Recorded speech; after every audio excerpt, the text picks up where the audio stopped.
James Orengo is calling for an inquest into the circumstances surrounding the death of Raila Amolo Odinga.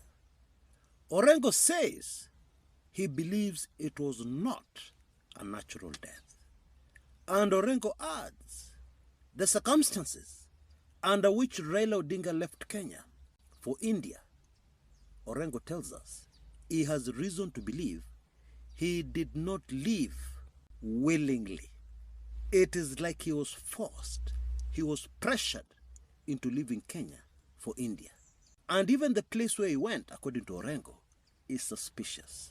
And the people he went with is even more suspicious, according to Orengo, who of course was very close to Raila. He cannot be ignored when he comes out with something like this. This is not just any other Tom, Dick, Kamau, and Gachagua.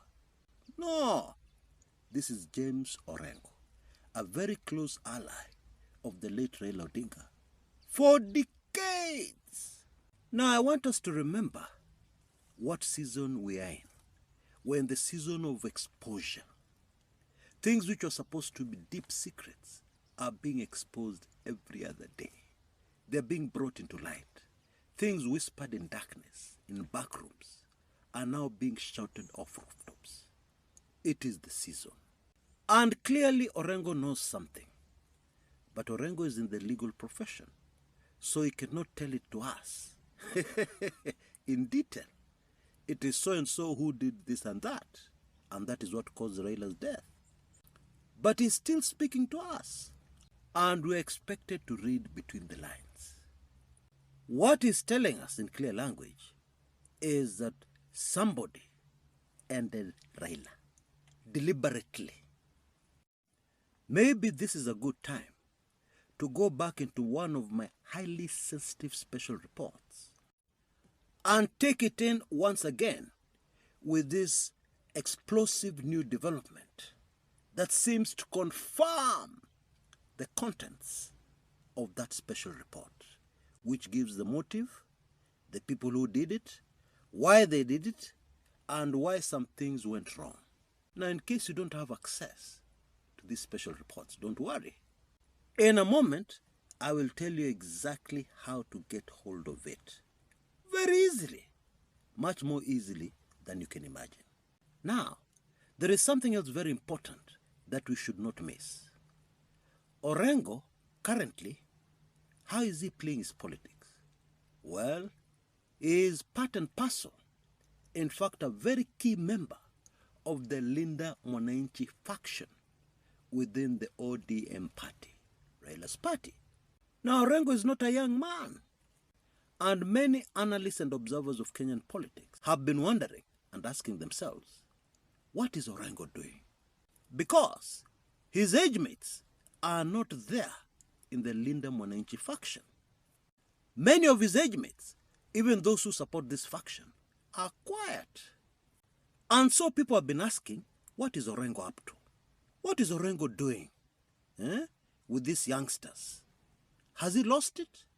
Well, here's an important clue. Yeah? Think about it. It seems that Orengo may be behaving emotionally. Mulimaliza rafiki yangu, na sasa mnataka kuchukua chama? Hapana, siwezi kubali.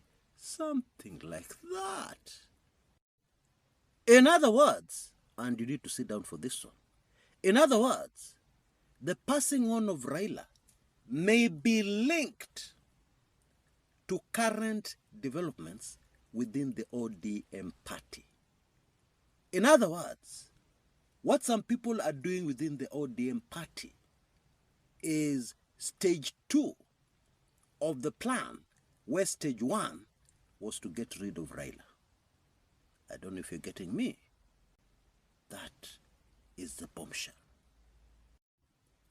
And that is what Orengo is telling us. Think about it.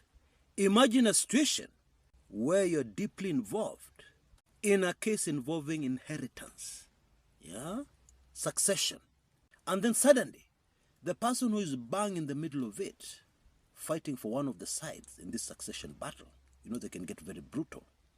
And so you're talking about succession manenos, Then suddenly, very suddenly without any warning, this person starts talking about the circumstances that led to the passing on of the person people want to inherit from. What are they saying?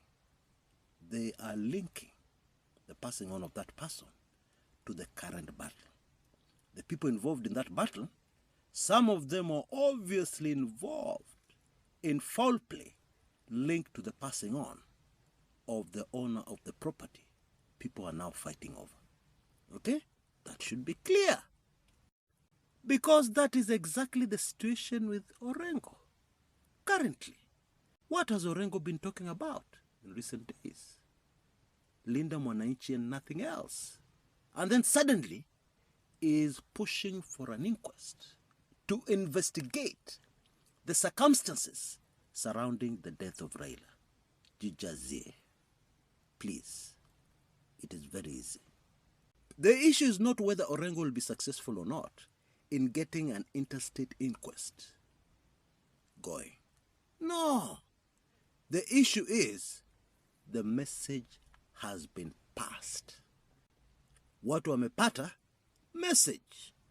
In other words, is activating sections of the Raila Odinga support base, the dreaded sections. And this brings us to my very latest red-hot special report titled, "When will current miscalculations deep inside State House stop? When will these crazy miscalculations, in line with the gift of making things worse, much worse for yourself, when will they stop?" And of course, in this special report, I detail exactly what is happening. The precise evil plans at play, some of which have already unfolded, and some of which are yet to unfold, including plans to maliza some certain people. Oh yes. The contents of this special report will shock you to your bones. And I have some very good news for you. You can be able to get this highly sensitive special report for the highly sponsored price of only Kenya shillings 999 or $8. Please move with speed. It's not going to be around for a long time. It is for a very limited period only. And there's more. All those who purchase this one, wait for this one, all those who purchase this highly sensitive special report will automatically get a permanent golden key, of course already sponsored.